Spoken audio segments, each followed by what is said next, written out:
A person's age triples when they try to adapt to a life that does not suit them. In these words, Chekhov draws a tragic picture of a person who vainly strives to merge with a reality that does not reflect the truth of their self. Every moment of adaptation becomes a substitute for the real life that was never given to them. The age passes by in repeated attempts to impose oneself on a reality they cannot bear, and their years scatter like dust on a road that leads nowhere. They do not just grow older, they gradually decay from within until their age becomes merely a pile of pain and frustration, because every minute of adaptation is a moment stolen from their true self. Thus, a person gets lost in the maze of adaptation, only to discover in the end that their real age was not in the years they lived, but in those wasted in vain attempts to reconcile with a life that does not suit them. The psychological dimension of this issue comes first, as a person finds themselves forced to wage a struggle with their own self, a struggle often hidden beneath layers of denial and submission to the familiar. Sigmund Freud, with his analytical brilliance, touched on this mechanism of psychological repression when he explained that the human psyche stores in the unconscious desires and impulses that must be suppressed due to values or social circumstances that make them unacceptable or forbidden.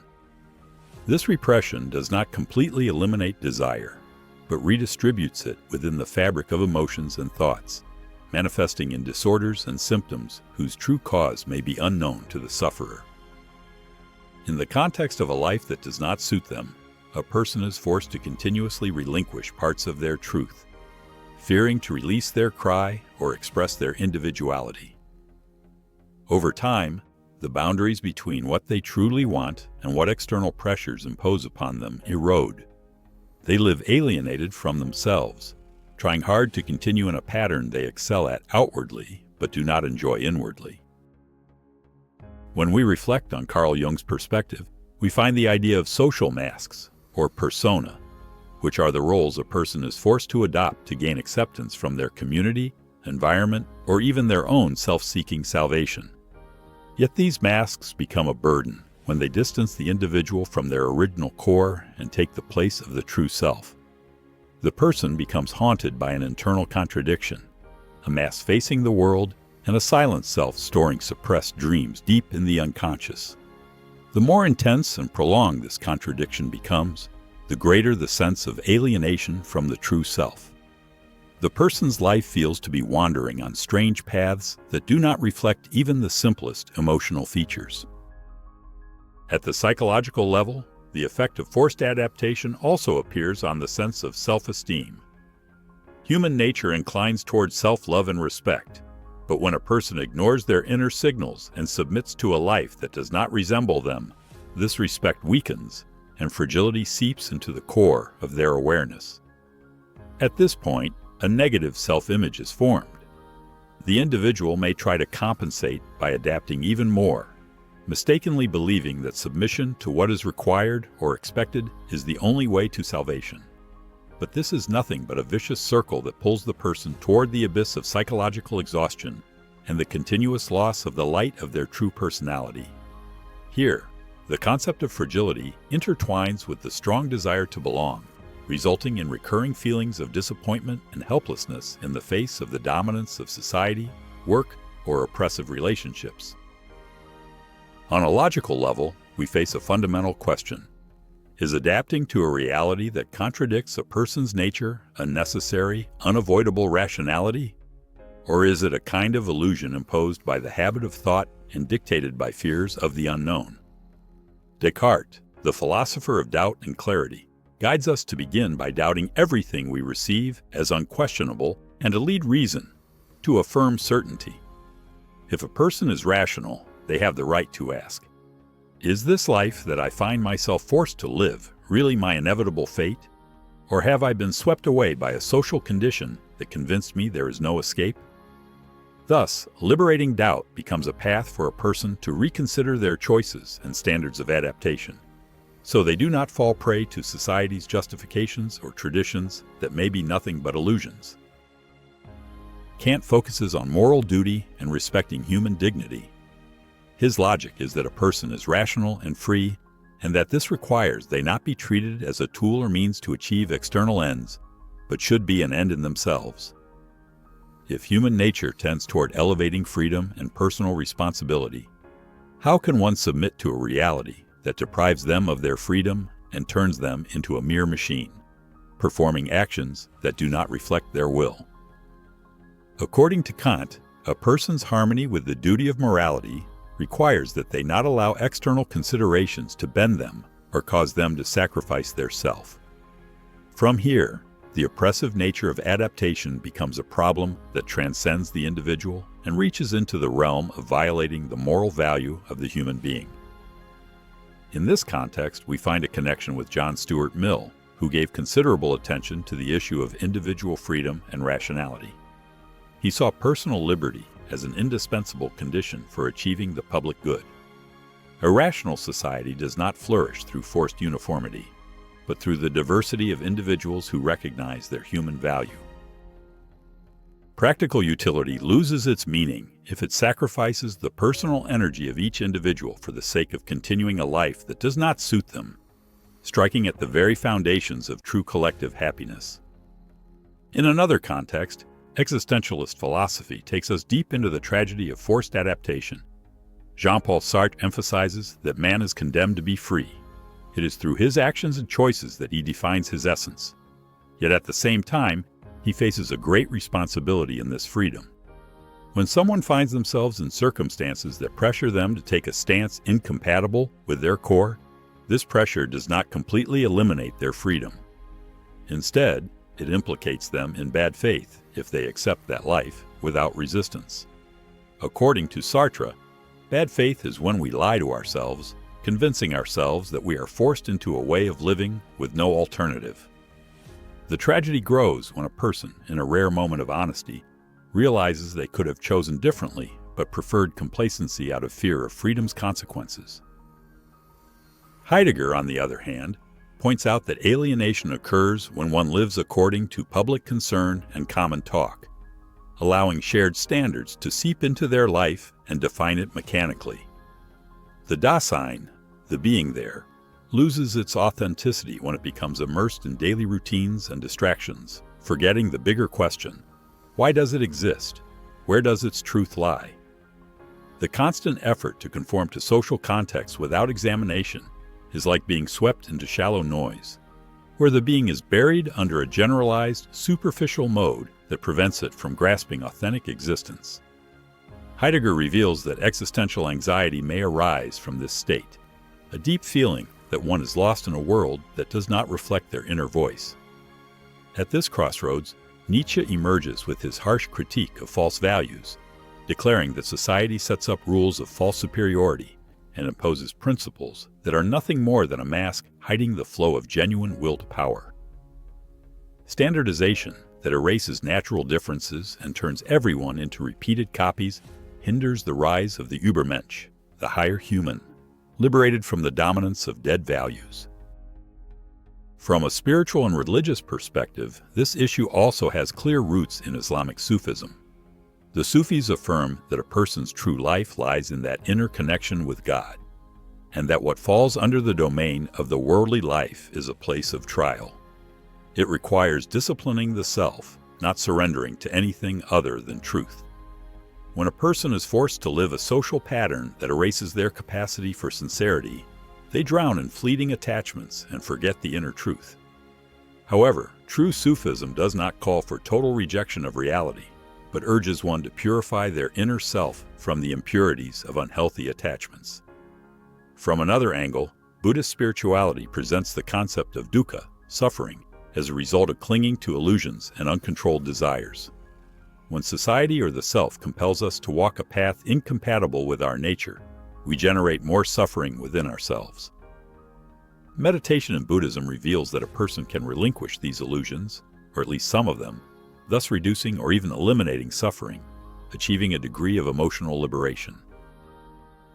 Etienne de la Boétie introduced the concept of voluntary servitude, a precise description of this willing submission that people practice toward forces or systems they believe are more powerful than them. They turn into subjects of situations that are merely a continuation of a long chain of illusion and fear. Eventually, fear itself becomes the very thing that generates compliance. A person may be led to believe that they are forced into a certain life, and this belief becomes a reality born from collective acceptance. They imprison themselves from within by the grip of negative conviction. From a social and sociological perspective, Pierre Bourdieu presents the concept of symbolic violence, which refers to the hidden forms of power imposed on individuals without overt material coercion. Social customs, traditions, and dominant discourses plant in individuals an implicit submission to norms. Due to this symbolic violence, the individual does not feel overtly coerced, but believes their submission is for their own good, or for the good of the community. They are drawn toward this domesticated conformity, alienated while believing they are freely choosing their behavior, when in reality they are being positioned in a place designed by the forces of hidden domination. Michel Foucault then reveals how power is distributed across complex networks that discipline bodies, regulate minds, and supervise the shaping of socially acceptable individuals. Society, through its various institutions such as the school, family, and media, influences human consciousness and imprints it with ready-made templates for behavior and thought. And if one tries to resist, the price might be exclusion or symbolic or material punishment. At that point, adaptation takes on a natural appearance, while in truth, it becomes a machine that devours the independence of thought. This clash between the will of the self and the pressures of conformity has become fertile ground for various artistic works in literature, cinema, and theater, due to the intense internal drama it stirs within the human being. Let us begin with the film The Truman Show, which depicts the life of a man living in a fabricated city, where every detail is engineered for him and the people around him are actors pretending to be part of his reality. He believes his life is normal. It illustrates how adaptation can take the form of complete deception, where the psychological horizon of the individual is engineered so that he never doubts the reality of his world. When the illusion is finally revealed, the real challenge emerges. Can Truman abandon everything he's known since childhood and confront the real world with all its anxiety and brutal freedom? These questions strike at the heart of an existential dilemma. Do people truly grow in awareness when they discover the falsity of their reality? Or have they, throughout that time, transformed into beings living outside themselves, draining their energy in a constant defense of a life that does not reflect their true essence? In Fight Club, we witness the protagonist's personality split into two opposing selves. One represents the submissive individual stuck in a dull, flavorless office life, while the other embodies complete rebellion against the consumerist system, where violence, chaos, and mockery of consumerist values become the only way to feel alive. This split personality reflects the failure to balance the social mask of obedience and the deep desire to rebel. It is a moment of conflict with the forces of capitalism that trap the individual in a cycle of buying and consuming, turning it into an inseparable part of a false identity. This idea is not fundamentally different from what we see in Joker, where the protagonist becomes a terrifying symbol of chaos as a result of being rejected by a harsh and unjust society. Adaptation in this case was impossible from the start, and the alternative became either collapse into madness or violence, a desperate cry against injustice and double standards imposed on people.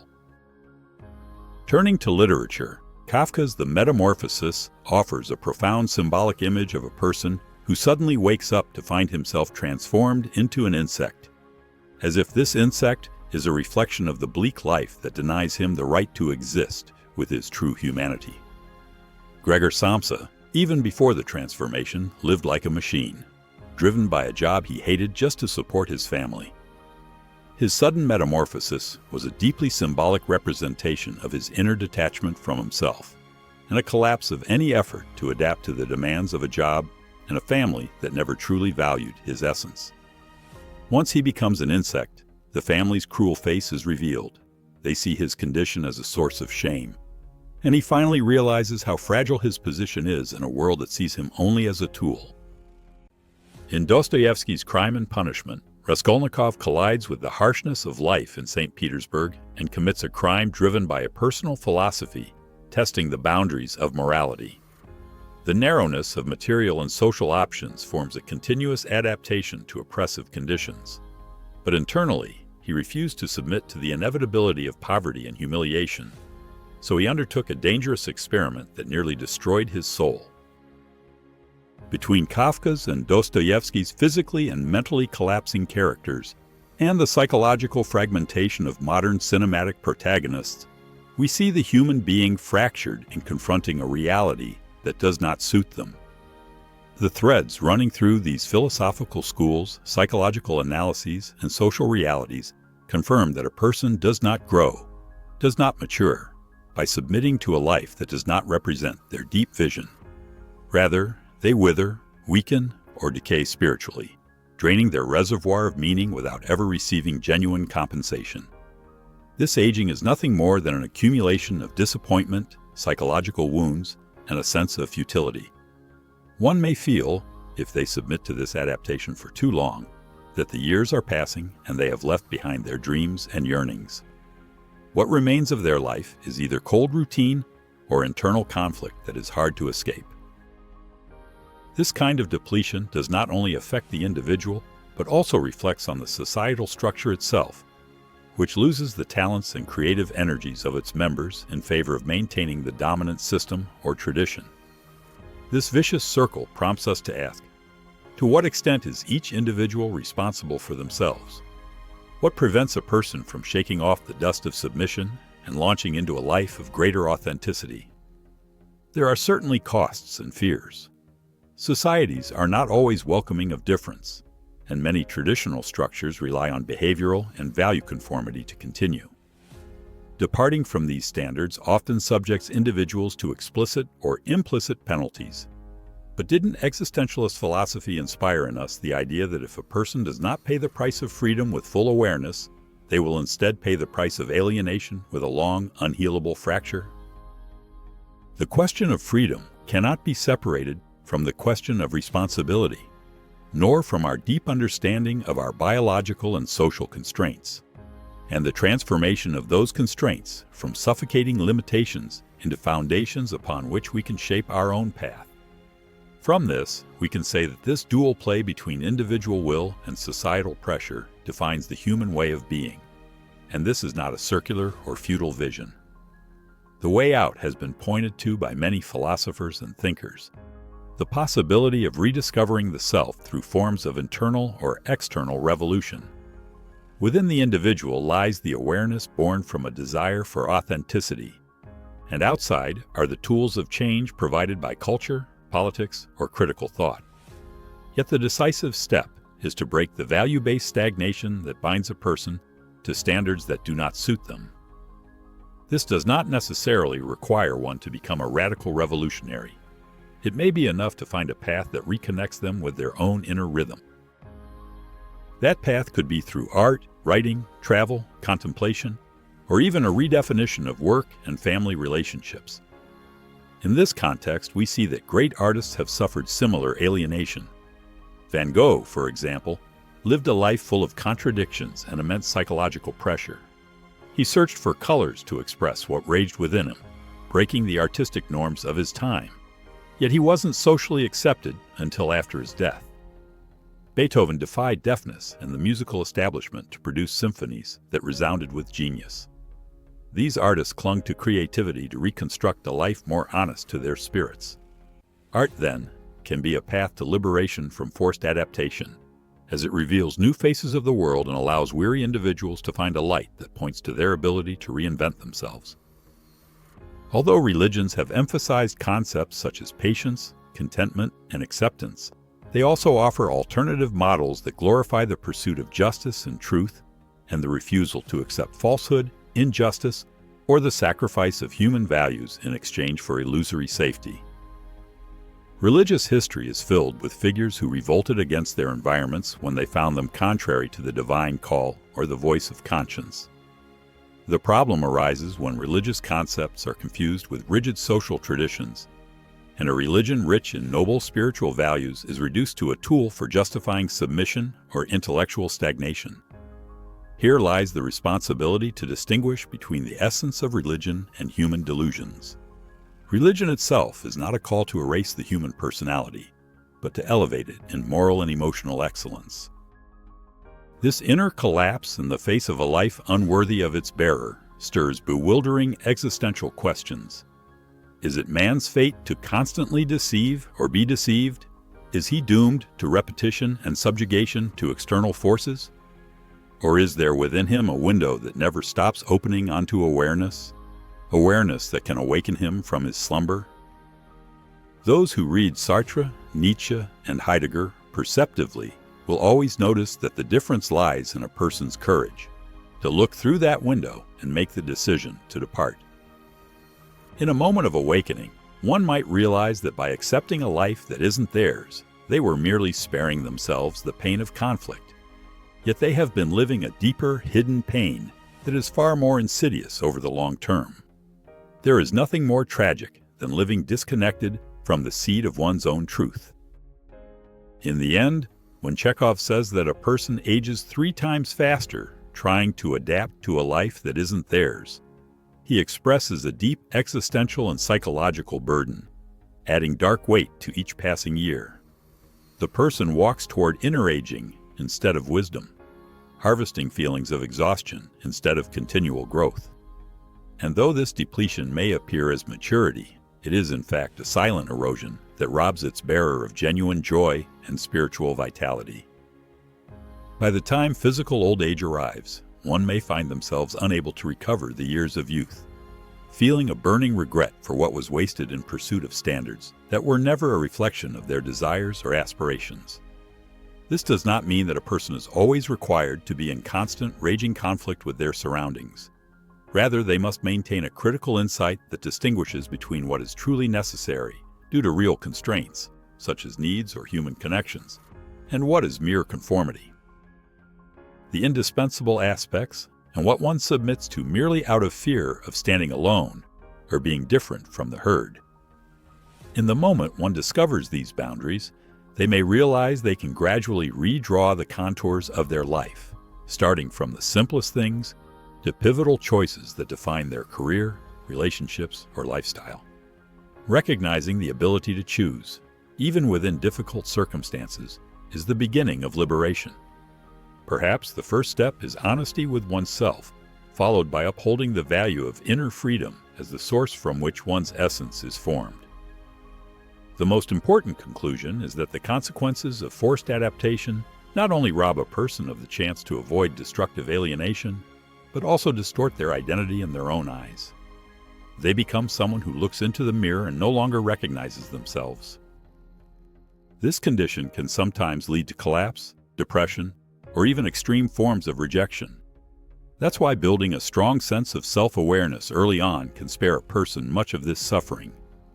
This awareness grows through reading, encountering diverse experiences, art, travel, contemplation, everything that opens doors to multiple perspectives.